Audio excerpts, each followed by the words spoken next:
നമസ്കാരം, Tirurangadi today news അപ്ഡേറ്റിലേക്ക് സ്വാഗതം. സ്വർണ്ണവില കേട്ട് ഞെട്ടിയോ? എന്നാൽ എല്ലാവർക്കും സ്വർണ്ണം വാങ്ങാം.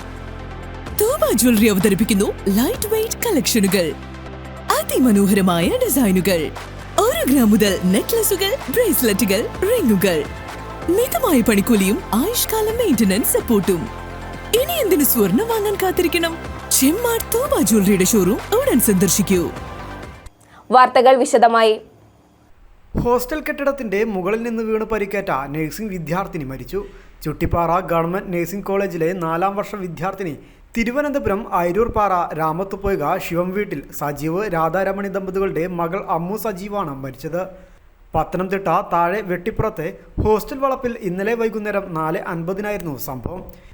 21-കാരിയായ അമ്മുവിന്റെ മരണം ആത്മഹത്യയാണെന്ന നിഗമനത്തിലാണ് പോലീസ്. അമ്മു ഹോസ്റ്റൽ കെട്ടിടത്തിന് മുകളിൽ നിന്നും ചാടിയതെന്ന് സംശയിക്കുന്നതായി പോലീസ് വ്യക്തമാക്കി. വീഴ്ചയിൽ പരിക്കേറ്റ വിദ്യാർത്ഥിനിയെ അധ്യാപകരും സഹപാഠികളും പത്തനംതിട്ട ജനറൽ ആശുപത്രിയിലെത്തിച്ചു. വീഴ്ചയിൽ നട്ടെല്ലിനും വാരിയലിനും സാരമായി പരിക്കേറ്റിരുന്നു. റഫർ ചെയ്യുന്ന കാര്യം വീട്ടുകാരെ അറിയിച്ചപ്പോൾ തിരുവനന്തപുരത്തെ ആശുപത്രിയിലേക്ക് മാറ്റാൻ നിർദ്ദേശിച്ചെന്നാണ് സൂചന. തുടർന്ന് ICUവിൽ ആംബുലൻസിൽ തിരുവനന്തപുരം മെഡിക്കൽ കോളേജിലേക്ക് എത്തിച്ചു. തുടർന്ന് നടത്തിയ പരിശോധനയിൽ മരണം സ്ഥിരീകരിക്കുകയായിരുന്നു. വീഴ്ചയിൽ നട്ടെല്ലിനും വാരിയലിനും പരിക്കേറ്റ പെൺകുട്ടി രാത്രി 10 മണിയോടെയാണ് മരിച്ചത്. അധ്യാപകരും സഹപാഠികളും ഒപ്പമുണ്ടായിരുന്നു.